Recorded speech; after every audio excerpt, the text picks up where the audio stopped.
Hello, everyone, and welcome. I am Chrissy, U.S. Marketing Manager here at Kids and Company. Thanks for taking the time to join us today. I want to welcome our speaker, Miss Jamie O'Day, RN, IBCLC, and co-founder of NAPS. Hello and welcome. Hey, thanks for Uh, having me.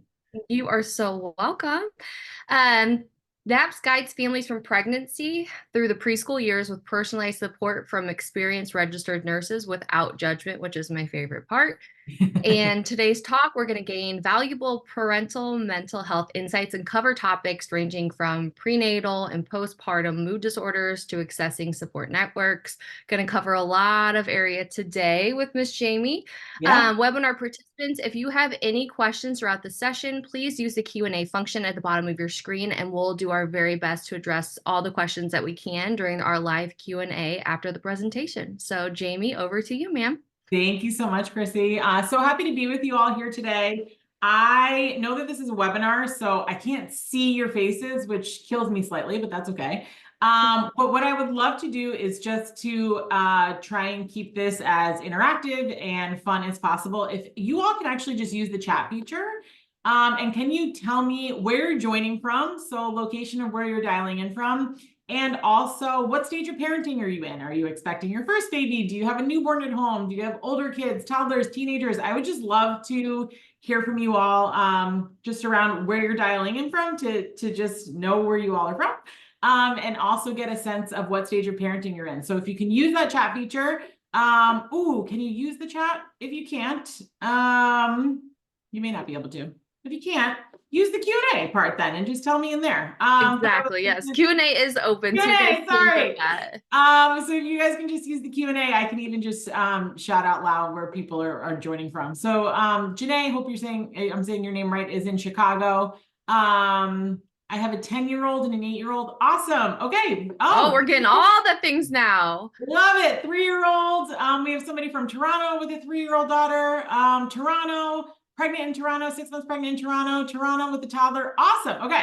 So many people in Canada. Makes sense. We're doing this with Kids and Go. 1 and 4-year-olds, 4 and 7-year-old girls, from Calgary, Montreal, British Columbia, 2.5-year-old. Awesome. 2.5-year-old, 6 and 4-year-olds. Amazing. Expecting your first. I Okay. was gonna say everybody's awake now, Jamie. They are Love it. awake That's and okay. ready It's to because I told you go. guys to use the chat. I should have known better. All right. So this is so awesome. First, I just want to say, like, thank you all for taking the time to be here with me today.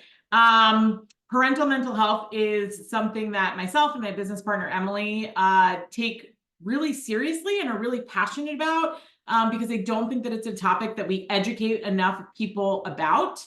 Or I think that people are really keen on pointing out specific symptoms and issues without diving deeper into like what resources you actually have available to you and how to navigate those resources.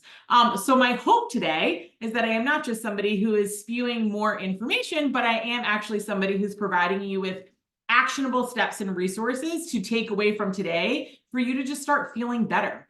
And for some people, that's gonna be like really diving into maybe a diagnosis like depression or anxiety. And for other people, it may just be like feeling a little less worried. And we're gonna cover that entire gamut today.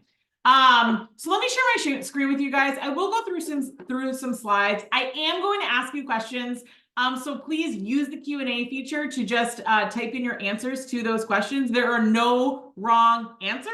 I'm trying to just be engaging and interactive with you all and really just show that, especially in this mental health space, we are all experiencing a lot of the same feelings, worries, and really just want to have that shared human experience with you all, to even just that to help make everybody feel a little bit better.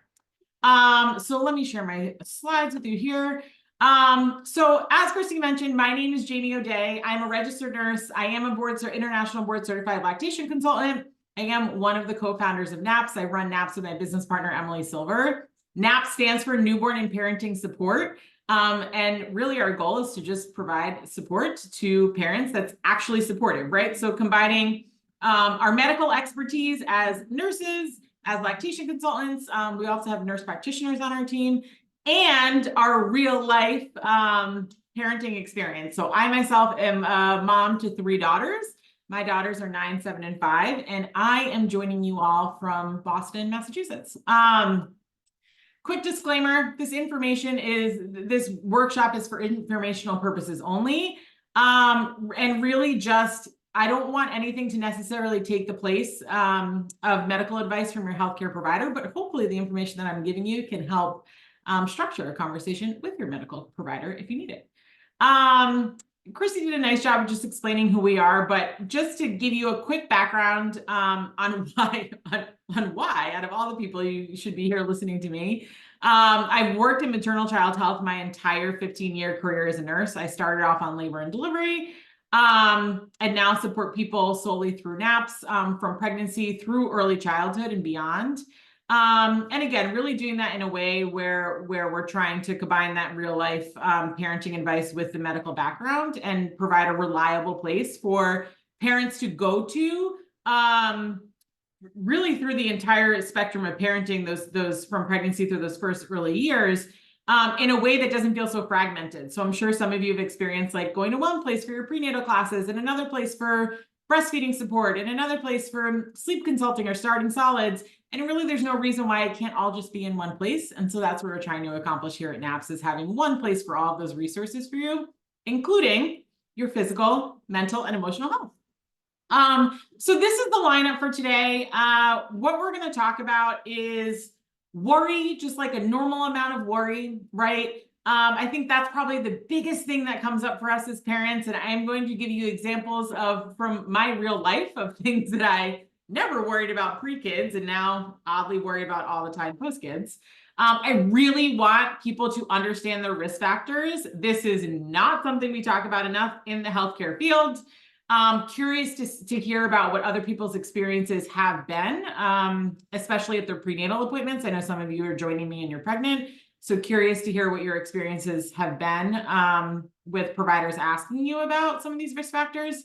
I do want to touch on specific perinatal mood disorders. So things like postpartum depression, anxiety, OCD. I do actually want to touch on those specific disorders and diagnoses so that you are aware, either for yourself or maybe somebody else that you know, to just be able to identify that and help them get the help and resources that they need. And then I really want to spend the remainder of the time really just talking about like generally tips as a parent to get yourself how to feel better, right? And get yourself into a better mental health space, whether that's just like you're feeling pretty good and you want to improve it, or you're really not feeling so great and you want to get to that place of like feeling okay again. So really just trying to give you actionable steps to get to that place as well. And then I have a whole download for you all where there's additional resources. So I will share that with you. Okay. So let's just dive in and like talk about like what we're worried about right now, right? So what I really, like I mentioned, like I want to come together on this shared human experience of like parenting is hard and we're worrying about a lot of things all the time. So I would love for you to just use the Q&A and write something that makes you feel worried right now as a parent. Maybe it's during your pregnancy, maybe it's with a baby at home, maybe it's with older kids at home. While you all are writing those in, and I will start reading them out loud, I will share one from my from my life that really still sticks with me today. So I am not somebody who worried about that identified as being an anxious person prior to having kids. But when I had kids, after having kids, one of the things that I really started to have a real fear around was stairs. Like I had these visions of my kids falling down the stairs and getting really hurt. There's this huge cement staircase next to that's at the end of my street that leads to the park where my kids play. I mean, I like my kids, going up those stairs even now, like truly had these visions of them like falling down the stairs and hitting their head and me calling 911 and needing to perform CPR with them. I mean, these visions went really far. And so that was something that I can remember and still to this day think about when the kids are on the stairs, and they're on them like every day. But that was just something where I was like, whoa, like these stairs are really scaring me, right? All right, so what did you guys write in? What do we got? Kid getting sick. Yep.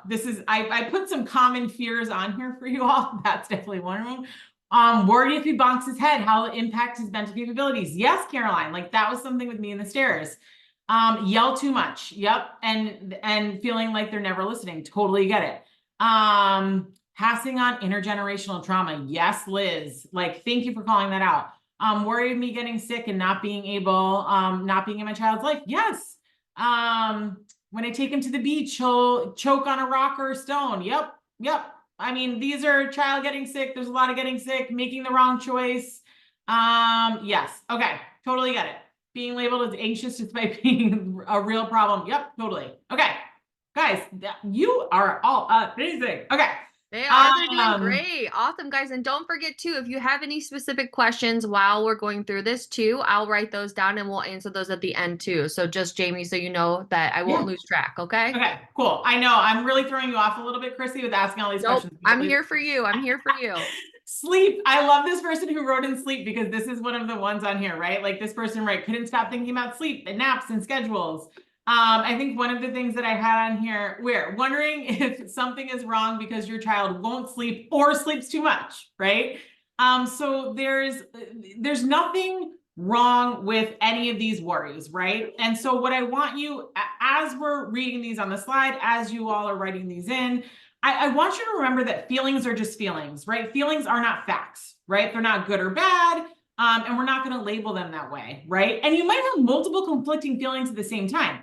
Like how many of you who have had a baby, right? You feel this like overwhelming joy holding your baby, right? And you're like so happy and so overjoyed. And then you go to place them down, maybe in their crib or their bassinet for the night. And then you have this like overwhelming feeling of fear and maybe thinking about them like stopping breathing in the middle of the night, right? So you can have these two conflicting emotions at the same time of this overwhelming joy, then coupled with this like overwhelming fear or worry. And there's nothing wrong with that. There's nothing wrong with you. There's nothing wrong with your child. You're not doing anything wrong. These are just feelings, right? And it's really about like learning ways to manage these feelings. So, and we're going to talk about that, right? So I want to touch on, we're going to talk about this a lot more after I go through all the perinatal mood disorders, but what I want to talk about is like, what's a normal amount of worry, right? So when we're thinking about like normal versus excessive worry, and I'm putting like, I don't even want to say abnormal worry, right? But like excessive worry, maybe something that we do want to think about, like resources or ways to make you feel a little bit better, right? Normal is it's temporary. It doesn't really interfere with your daily life, right? So if we're thinking about my stairs examples with my kids, right? A normal amount of worry, right, would be like, maybe it is telling me this worry, right? It's only temporary. I only think about it when we're near stairs or on the stairs, right? And that worry actually has me think about like the different risks and benefits, right? And maybe I make the decision to walk really closely behind my kid on those stairs because I am worried about them falling down the stairs. Or maybe I make the decision to walk up the hill instead of up the stairs, right? And maybe that's just until my kids are a certain age, okay? So the thing about worry, right, is like, we're not trying to get rid of worry. We're not trying to get rid of anxiety. Like that actually serves a purpose in our life because without worry or anxiety, we're going to be running around recklessly making terrible decisions, right? And may not be here for our kids, right? So worry and anxiety actually serves a purpose to help us make good decisions, like walking behind my kids on the steps, right? When worry and anxiety become excessive, right? Maybe this is when maybe it starts to interfere with your daily living, right? Like maybe I don't let my kids ever go on stairs, right? Like that's not a sustainable, maybe I come to this conclusion that they're just not going to go on stairs. Well, that's not really a sustainable solution, right? Maybe it's my worry is so bad and that I never go outside or I never go past the one block of my house because I have to go up those stairs, right? Another example that we use is thinking about your kid riding a bike, right? Some of you have older kids. I'm sure they're riding bikes. You might have this worry about your kid getting hurt riding a bike. That's a normal worry, right? So maybe you're going to supervise your child while they're riding the bike. Maybe you're going to make sure that they wear a helmet while they ride their bike, right? But you're not going to ever not let them ride a bike, right? Or you're losing sleep over worrying about them riding the bike the next day, or I'm losing sleep over thinking about my kids falling down the stairs, right? So this is where we're thinking about like that normal worry versus the excessive worry, right? Where, okay, the normal worry is like making us think about this decision, and we're making informed decisions, and we're thinking about the risks and the benefits, right? But excessive worry is like we're taking a little bit too far. Maybe we're losing sleep over it. Maybe we're not letting somebody do it at all, and it's really hindering our daily life or our kids' independence. Okay. So thinking about it in that way, I think can be really helpful when we're thinking about just like normal parenting worries, right? We're going to dive into this even more, but I just wanted to start there because I wanted us to all come together on this idea of like we have these shared worries, right?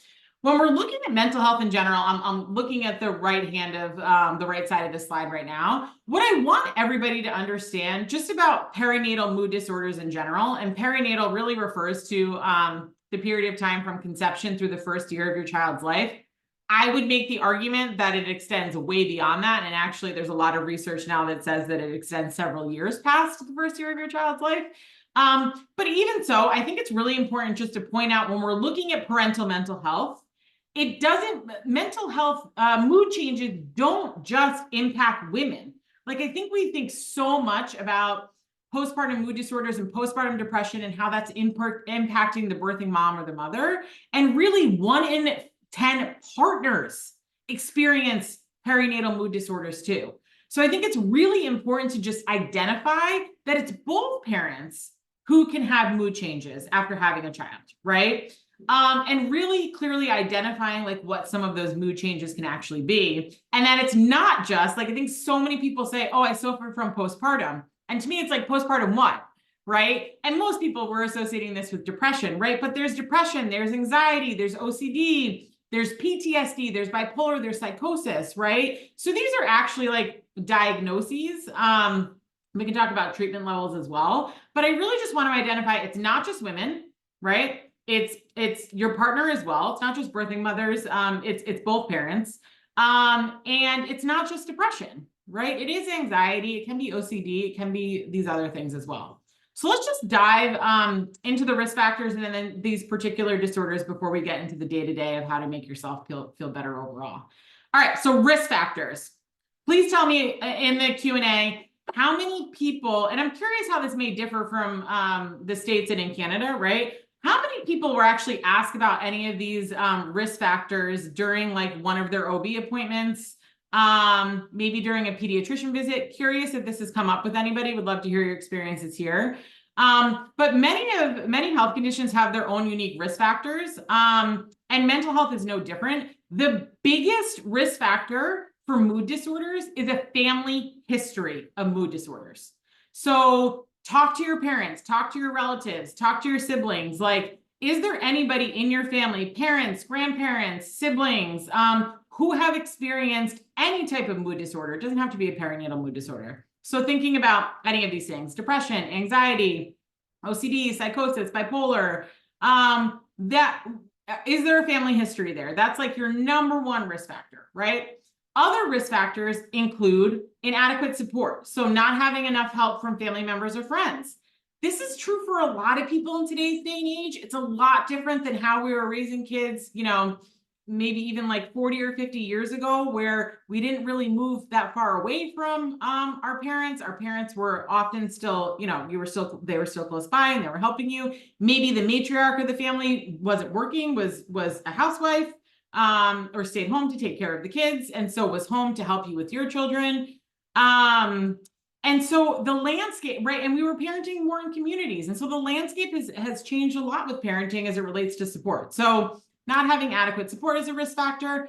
Any sort of stress, right? Financial stress, worrying about debt, or even being able to put food on the table, marital stress, parenting stress, in particular, any complications around getting pregnant. So fertility treatments is actually putting, you know, you're predisposed to having a higher risk factors for perinatal mood disorders.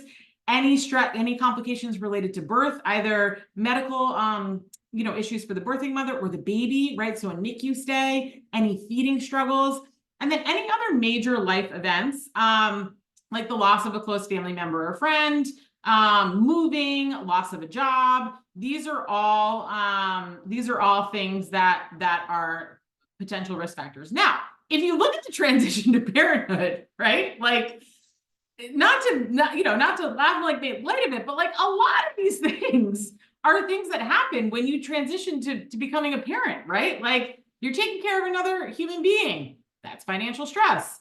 You're adding another child that has needs to the dynamic of your partner, your marriage or your partnership with your partner. That could be marital stress, right? Parenting stress. If you experienced any sort of challenges with getting pregnant or the birth or feeding, which many people do, right? Like, so you look at just the transition to parenthood, and a lot of these risk factors are prevalent even in just the normal transition, right? And so I just want to point this out because I think just identifying your risk factors can be so important to understanding to then being able to find the right resources and support that you need, right? What did you all say about being screened during? Okay. I can So help you out too. yeah. So yes, before and after pregnancy, great. I was consistently asked if I had support at home and if I felt safe. Interesting. Okay. I mean, that is a risk factor. Safety is, and that is one of the ones on this list. It's just not necessarily in the top like 5. I was asked once by hospital staff if somebody was going to support me at home after a traumatic birth. Interesting. It came at my OB appointment and with my pastor, I have complex trauma. Okay. I had all of these risk factors. Okay. Thank you for sharing. And a premature baby during COVID. Yeah. So, it's even interesting how our healthcare systems, right, are identifying these risk factors. And why, when somebody, right, like maybe when you're going through fertility treatments, why isn't somebody talking to you about how this is a risk factor, right? Or a NICU stay or a traumatic birth, right? So really just trying to educate you all on some of these risk factors so that you can better understand maybe how you ended up in the place that you were in and it really isn't your fault, right?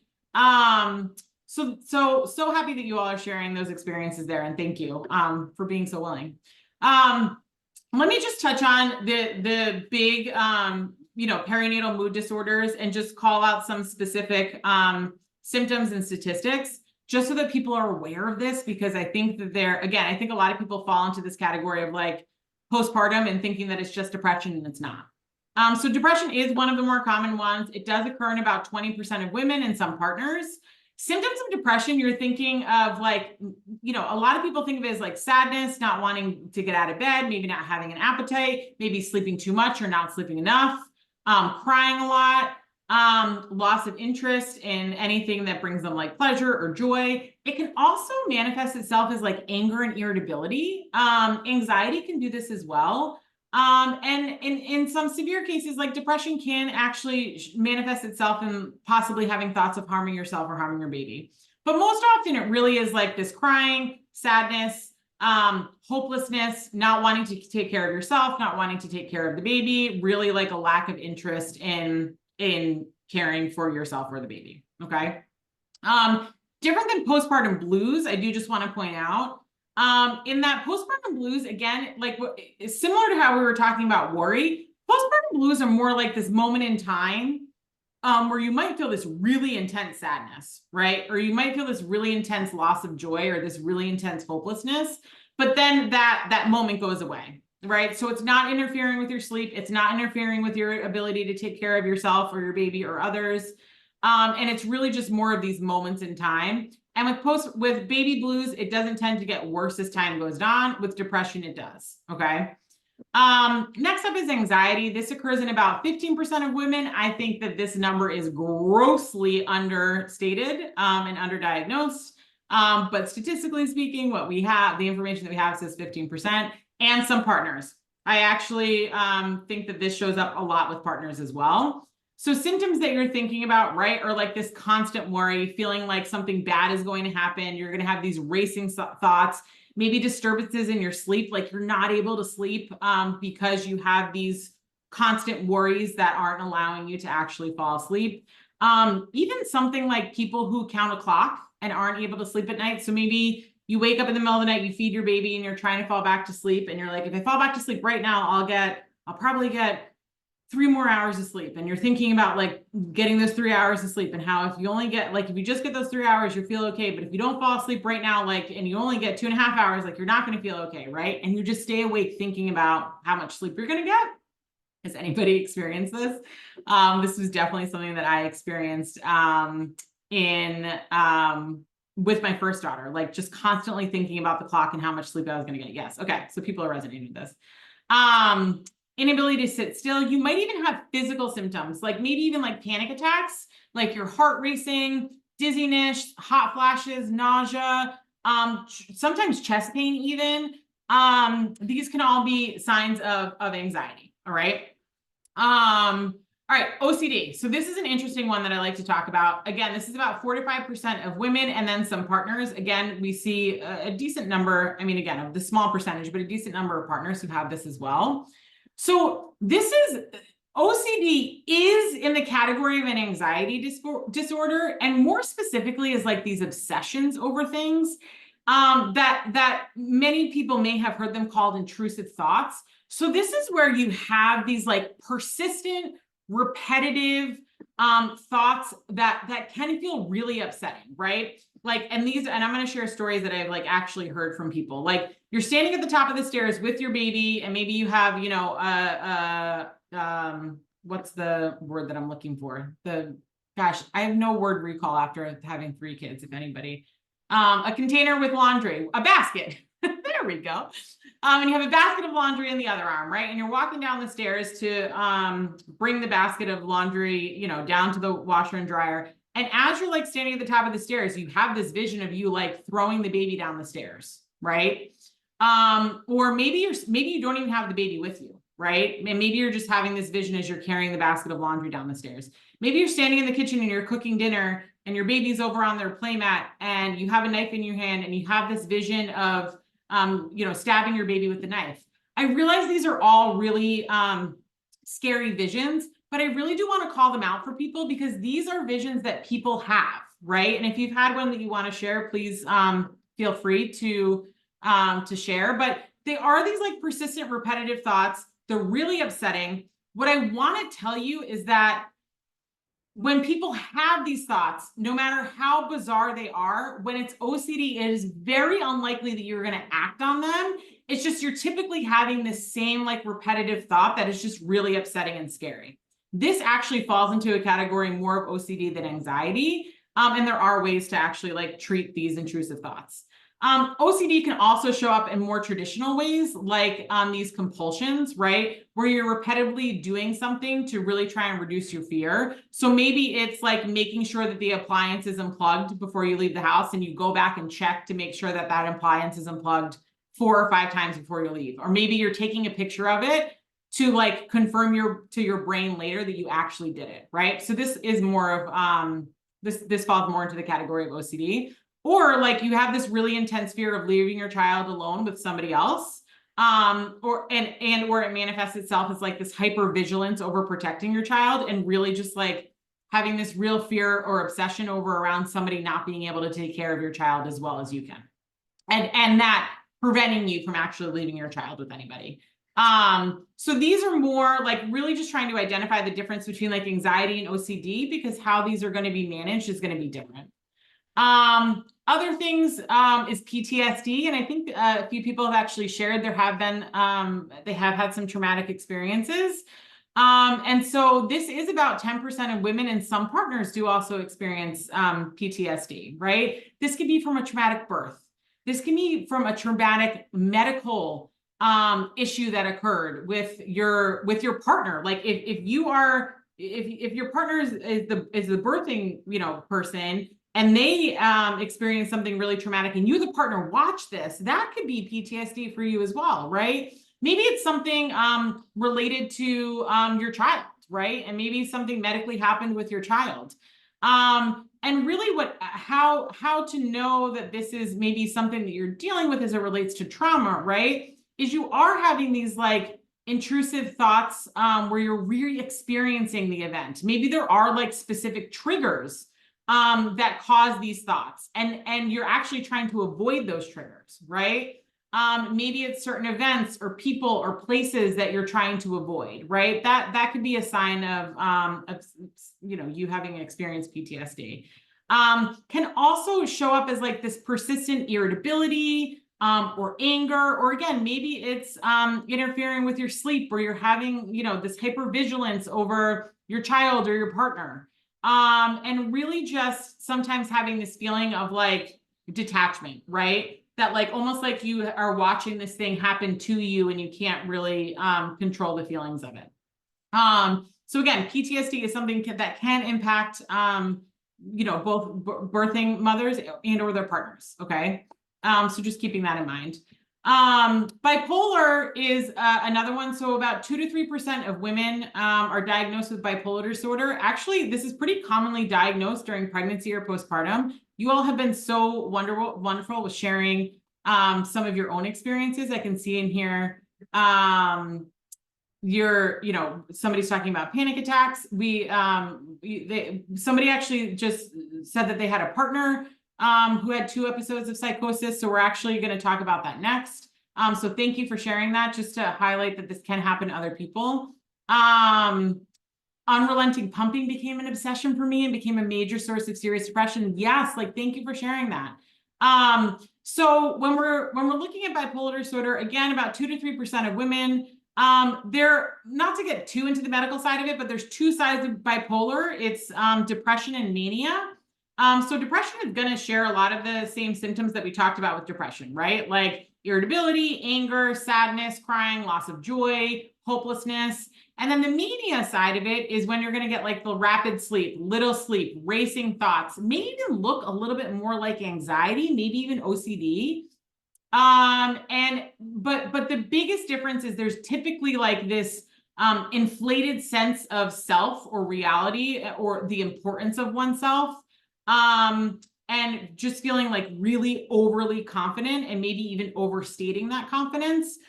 So that's, you're typically having these 2 sides of it, of depression and mania. And the mania, even though it can manifest itself more as anxiety, you're really going to see this like over inflated confidence or exaggeration. Okay. And then the last one is psychosis. I want to point out here, right? The occurrence of this is 0.1 to 0.2% of births. It is very, very rare. But while it's rare, this is a condition that if it does happen, it does require an immediate response. So this is an urgent or emergent disorder. So if you identify it, you want to find help right away, and I'll give you emergency services. But with psychosis, you're seeing delusions with like maybe really strange beliefs, maybe even having hallucinations where you're seeing or hearing things that aren't actually there. You're usually feeling really irritated, or you're a little bit like hyperactive or having these rapid mood swings from like being really happy and overjoyed to maybe, seeming like really irritable or depressed.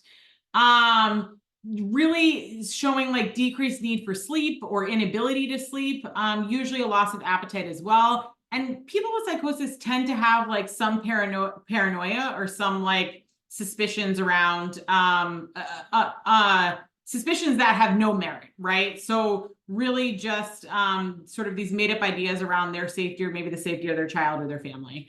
And I know somebody on here said that they had a partner who experienced psychosis, and absolutely can provide you all with resources. But just when you're thinking about the immediate need for help, what we're looking for is, hang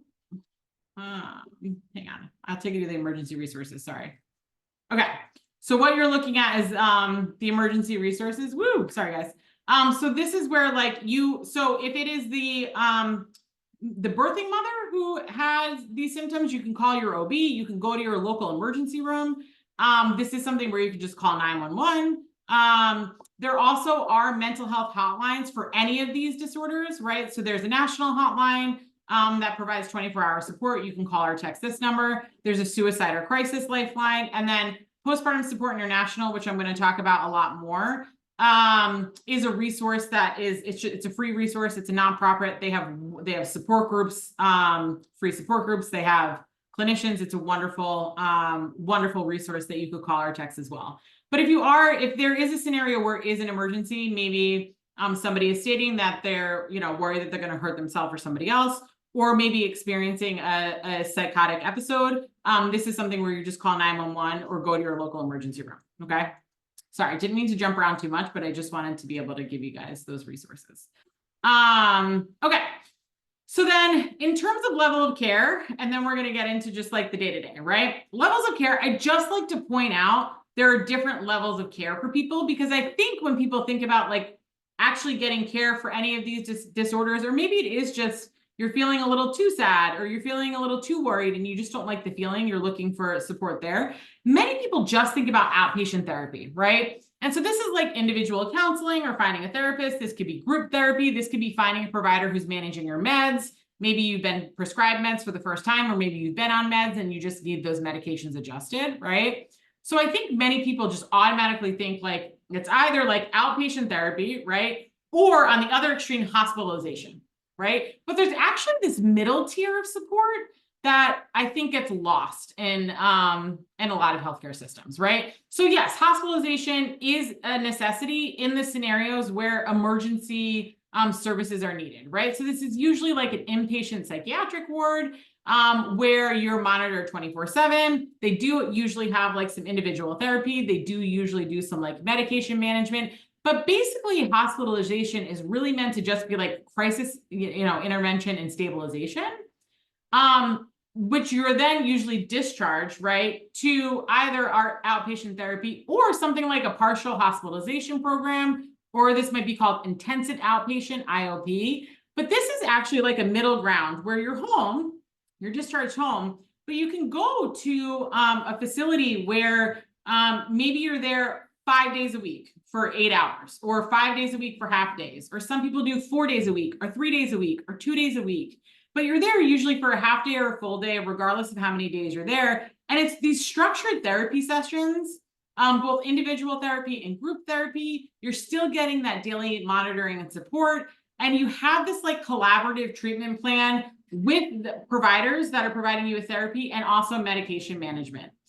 There are some people where you don't go from a hospitalization program to hospitalization to a partial program. You can actually just go to a partial program without the hospitalization. So there are plenty of people that I talk to. I'll help them find programs where maybe they really are experiencing depression or anxiety or OCD. It's not so high risk that they need to be hospitalized, but outpatient therapy really isn't going to cut it. They really need a more intense and supportive environment. And something like a partial hospitalization program or intensive outpatient program can be a great resource. So I really just like to point this out to people so you know that it doesn't necessarily have to be these two extremes. If you're feeling like you want more support, there is another option out there. So just like to explain that to people as well. Okay.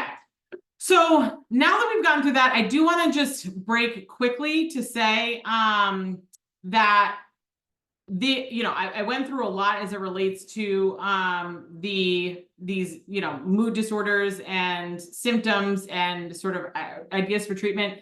Just based on that, before we dive into like the day-to-day, did anybody have any just specific questions about any of those mood changes or resources or programs available? Just want to make sure because it's a quick transition.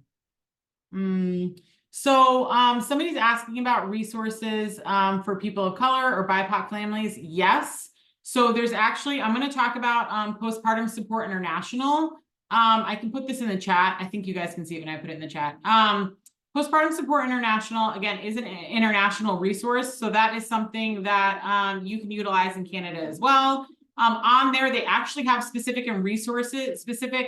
groups, counselors, resources for people of color and BIPOC families. So I will make sure that you have that resource at the end of this. So thank you for asking that. How should I handle a partner who refuses to seek advice about their feelings?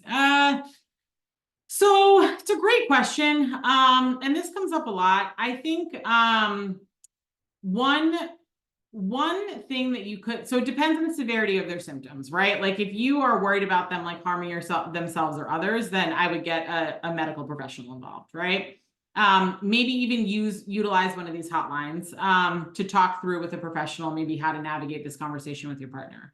If it's not that severe, and again, by that severe, I mean, an impending issue. I think what could be really helpful is maybe having other people help with the conversation and not thinking that it's just on you, right? So maybe incorporating like family members or friends, to reach out to your partner and see how they're doing and they're feeling. Maybe even, take them out, and have a face-to-face conversation around it. If it is to a place where you really feel like, you really want them to get help, maybe it really is something where you are bringing together some family members or friends to sit down with your partner to talk about them. It really is like, it's so hard to see a partner who's struggling and know that there are resources to help them. But you can't, the truth of the matter is you can't make somebody do something that they don't want to do or they're not willing to do, right? And so even though this isn't directly related to your partner, oftentimes it is really about like, how are you supporting yourself, right? How are you taking care of yourself, knowing that your partner maybe isn't doing that for themselves? So maybe it really is about you finding a therapist that you can talk to about how you're feeling about your partner not seeking out help, right? And how you're managing those feelings. And I'm sure there's some triggers there for you too. Maybe even that therapist can help you with structuring conversations with your partner that doesn't feel threatening, or they don't need to feel like they need to be defensive. Maybe if your partner sees you doing it and taking care of yourself, it may be an indication to them, whether they say it out loud or not, right, that maybe they can benefit from this too. But it can be really hard to see somebody who's suffering and know that there are services that can help them. What is covered by the Ontario Provincial Health Plan in the outpatient setting and also in the partial hospitalization setting? So I'm not sure about this. I can look into this specifically for you all. But I can find out what sort of resources are available to you in Canada for the partial hospitalization or intensive outpatient program. I missed the partial hospitalization slide. What were the resources and how long did they extend? So this is an interesting question. It depends on the facility. So some facilities have a curriculum that cycles every like 2 to 4 weeks.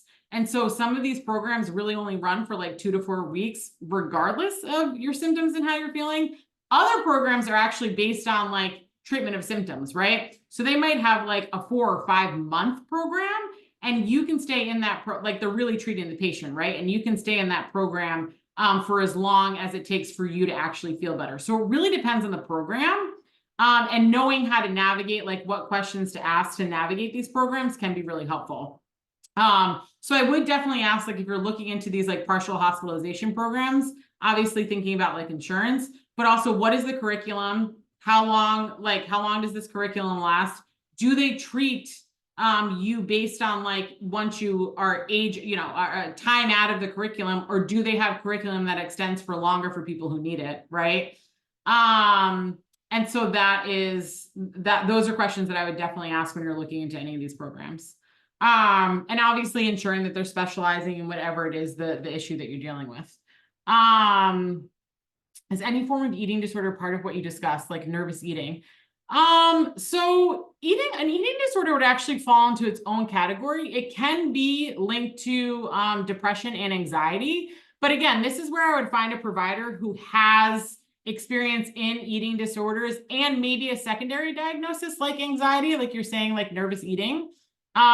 So I think, again, it's all about, we'll talk about how to find a provider, but all about finding a provider who you like, right? Who is covered by your insurance, and who actually meets the needs that you have in a provider. Okay. I will come back to the questions. I will come back to some of these questions when we come to the end. I just want to make sure we get through the content. I'm Okay. keeping track too, Jamie, for you. What'd you say? I said I'm keeping track for you too. Okay, cool. I just wanted to make sure, yeah, with that content, I know it's heavy, and I just wanted to make sure I was answering the right questions for people.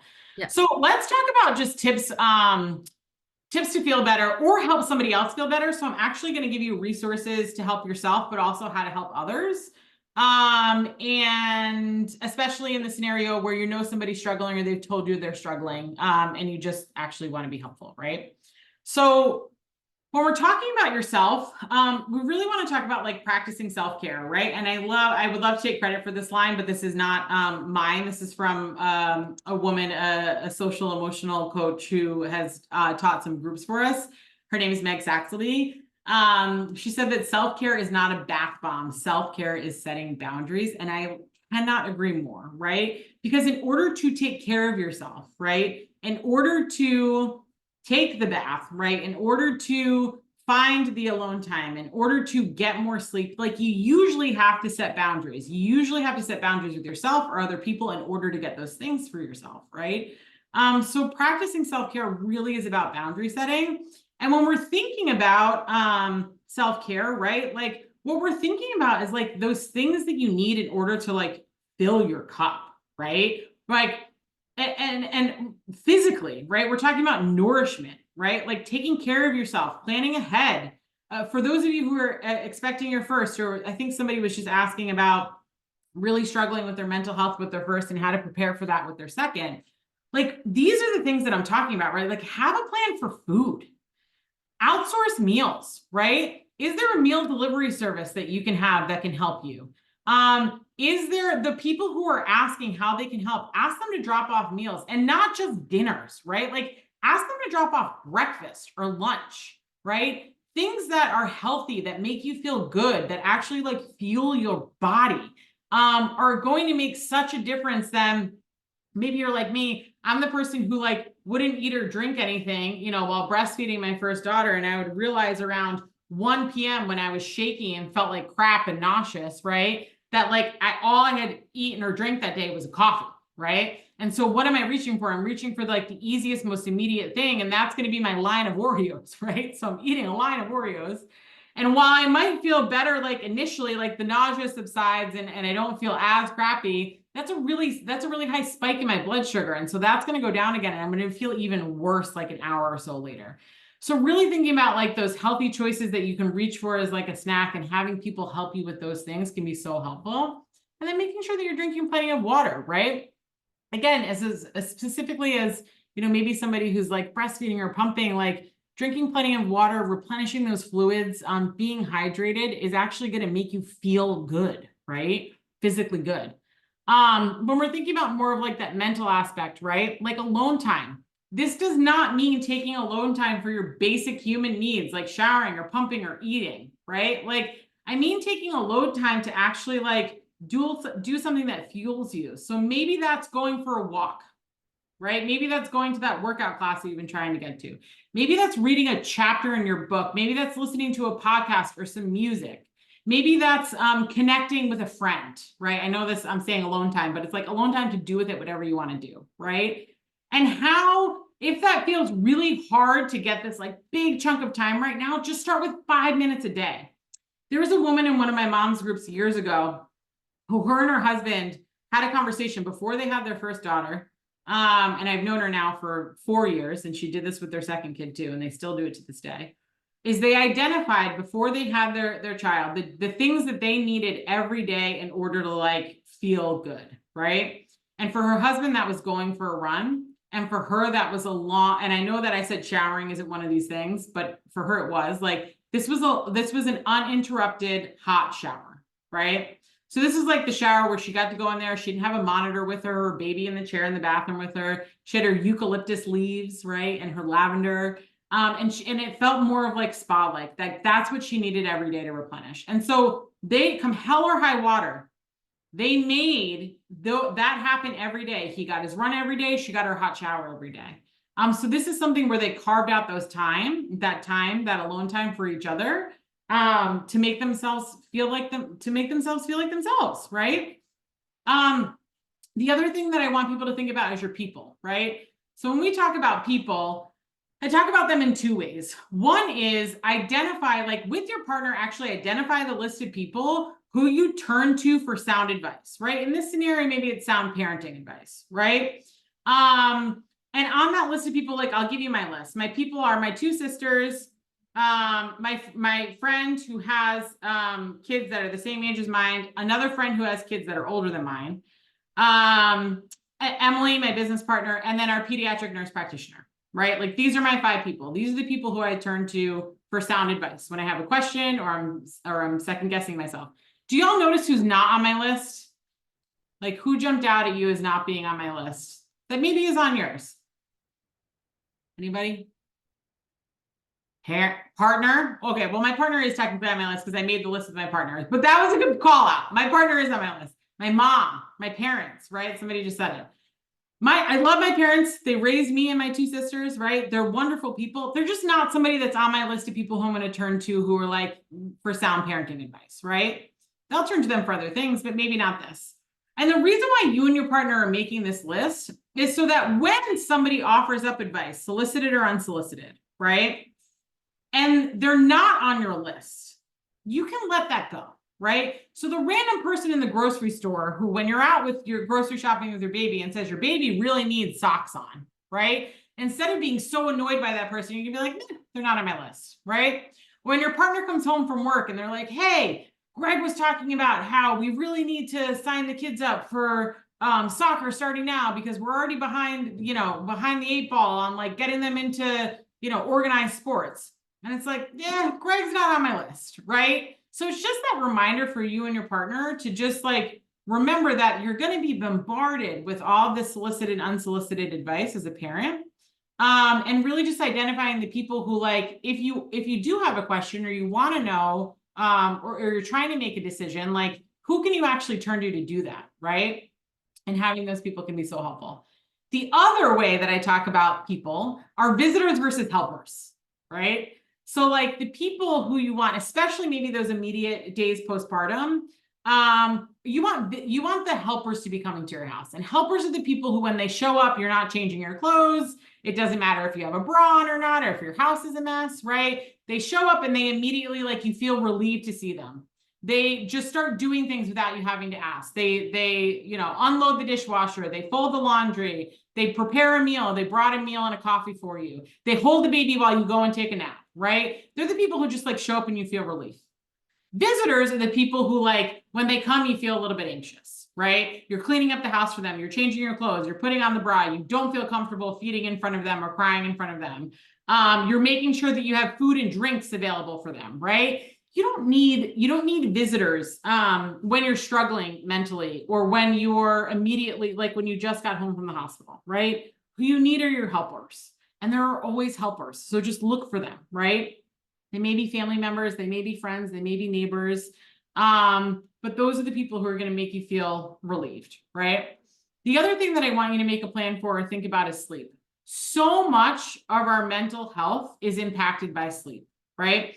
And interestingly enough, there was a study done that showed that women who are experiencing mild to moderate symptoms of postpartum anxiety or depression, who were readmitted to the hospital, and all they did in the hospital was somebody took care of their baby and they slept. After 3 nights of uninterrupted sleep, their symptoms of mild to moderate anxiety or depression were relieved. So make a plan now with your partner for sleep, whether that's you're expecting your first baby and you're talking about that plan now, or maybe you have a sick kid at home and you need to make a plan for sleep because after a night or 2 of interrupted sleep, you're not your best self and you feel like crap and you are more anxious or worried or you are feeling more depressed, right? So really working that out with your partner, and maybe you're splitting nights, maybe you're doing every other night, maybe you're having somebody come in and help you. But really thinking through what that plan can look like for you can be so helpful in this practicing self-care, right? And asking for help. So when we're thinking about ways that you can help yourself, right? If you're not feeling great, or you want to feel better, just tell somebody, right? Tell me, I'll help you. Call a family member or a friend, talk to your healthcare provider. That might be your OB or your pediatrician or your primary care doctor. That might be us, right? Truly, that might be me.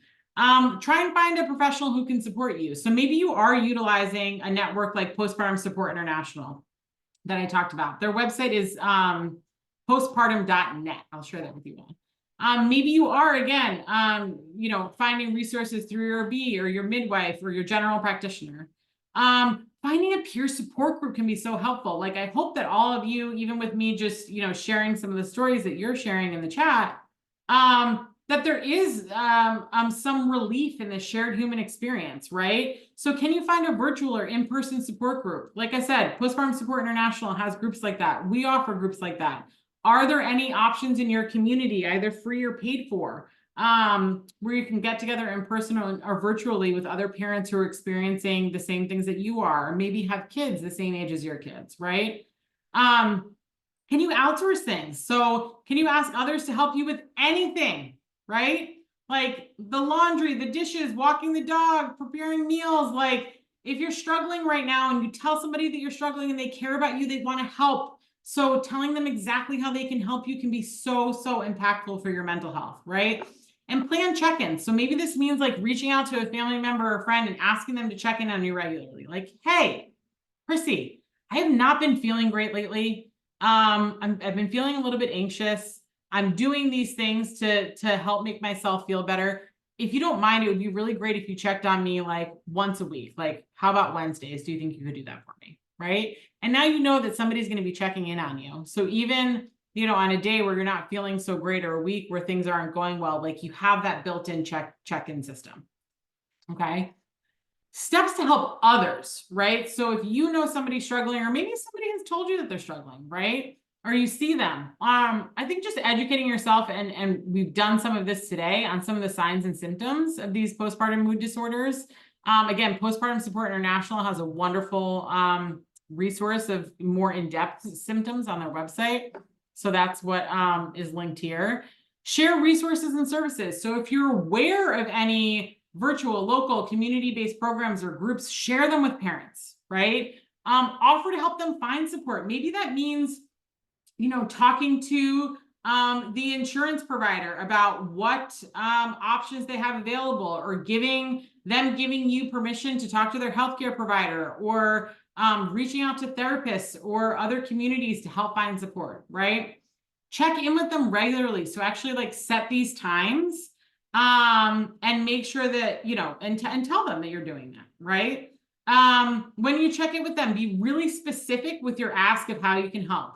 Hey, Chrissy, checking in with you today. Wanted to see if it would be more helpful for me to drop off a meal or take your dog for a walk, right? So you're not saying, hey, just wanted you to know I'm thinking about you. Is there anything that I can do to help, right? No, you're saying these are two specific ways that I can help you. So it's a lot harder for that person to say, no, I'm okay, when you're giving them a specific way that you can help, right? So be really specific in your requests and the ways that you can help. Other things as it relates to like this outpatient piece, right, is finding a therapist. So most of the conditions that we talked about can be treated with outpatient therapy, right? Even just this idea of like, I don't feel great and I want to feel better, right? Or I feel okay, but I would like to feel great, right? When I'm thinking about finding a therapist, right, there's a few things that I think about. Just first decide like if you want to go through insurance or if you want to do private pay, right?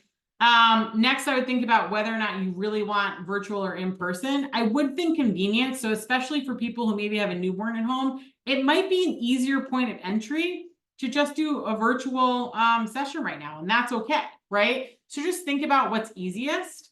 And then find somebody who specializes in exactly what you're looking for, right?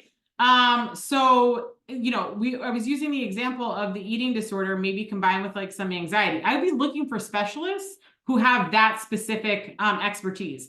I wouldn't worry so much about their specific licensing, like a licensed mental health counselor, or a licensed clinical social worker, or a psychologist. I would more so be looking for the specific specialty, like the specific expertise in whatever it is that you're dealing with right now, right?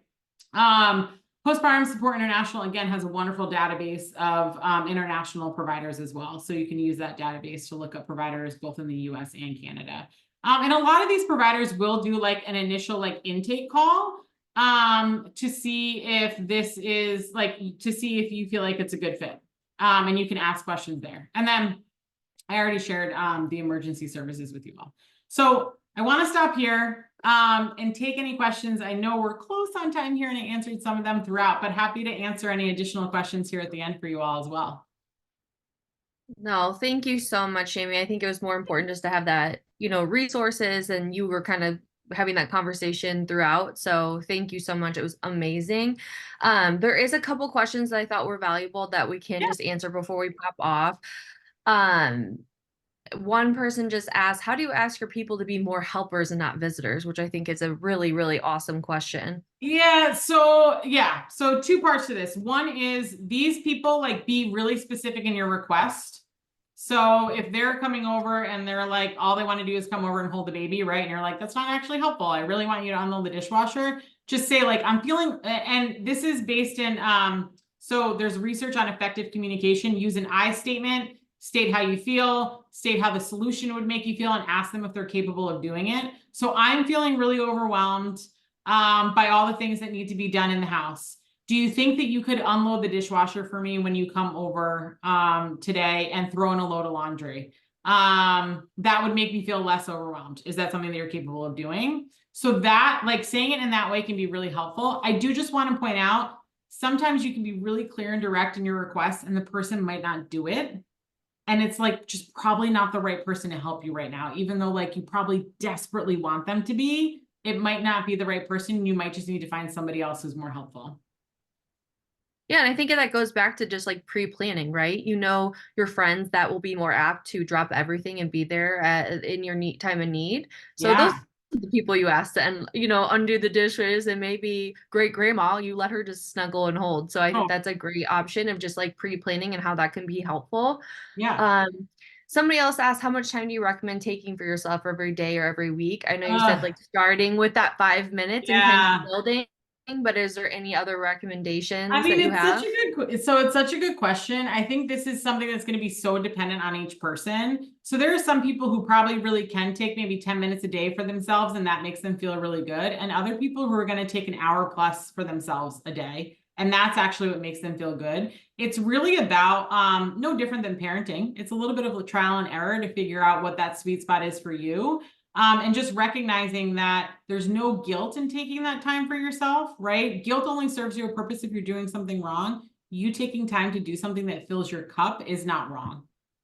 So however amount of time that is for you specifically, again, I would recommend maybe just starting with 5 or 10 minutes a day and seeing how that feels. It's either going to feel good or it's going to feel like not enough. And then so just figuring out the boundaries to get yourself a little bit more time. Okay, great. Yeah. Somebody just said mom guilt. Yes, mom guilt. Oh, It is I real, mean, everyone. We all big have it. time. And yeah, I mean, I Yeah. all the time, especially when you are trying to take that time for yourself. I think that Yeah. is something, myself as a mom, my daughter is almost 7 and I have a 4.5-year-old. It's something I still feel, even though I'm not fresh in those newborn Yeah. stages. So knowing too that it's something that you grow with and you adapt to at any age. So, and Do kiddos you are, think? my kiddos specifically are really good at pushing that mom guilt. So Oh, knowing totally. that Especially if they're they little get, yeah. manipulators too. So it's not always just you. It's that sometimes Two it's things them. I will say about mom guilt, and I just said one of them, which is, oh boy, sorry, emoji. Oh, celebration. Yeah, Love it. perfect timing. But the first is guilt only serves the purpose if you're doing something wrong, right? If you're not doing anything wrong, let it go, right?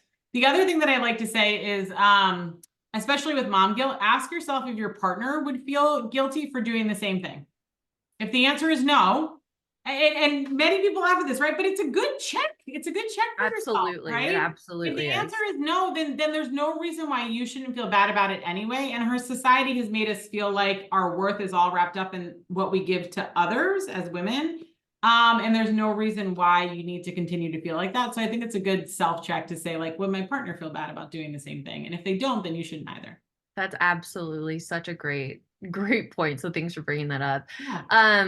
Well, somebody just said, thank you so much for a wonderful Oh, it session. I was took so a lot nice. from it. So I Yeah. think that's a great last like statement to end on.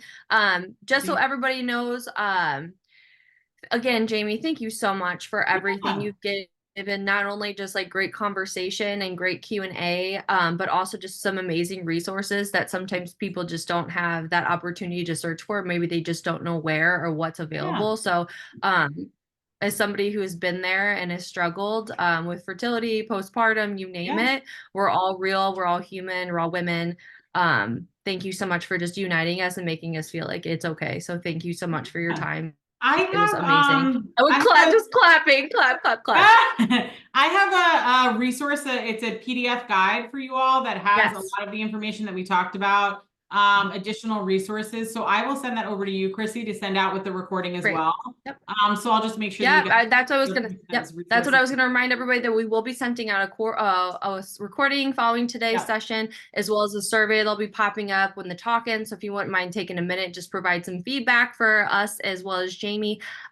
We'll send that PDF as long as Yeah. you'll have all those resources at your fingertips, as well as Jamie's just information. So if you are interested in any resources or just have any additional questions that maybe we didn't get today, please feel free to reach out to us in Jamie and Naps. And thank you so much again and for joining us. And we hope to see everybody next month, June 26th, for our next Kidco talk. So thanks, Thank you all Jamie. so much. I really appreciate you taking Thank the you time to so spend much. Have a this great day, afternoon. everyone. All right. Bye.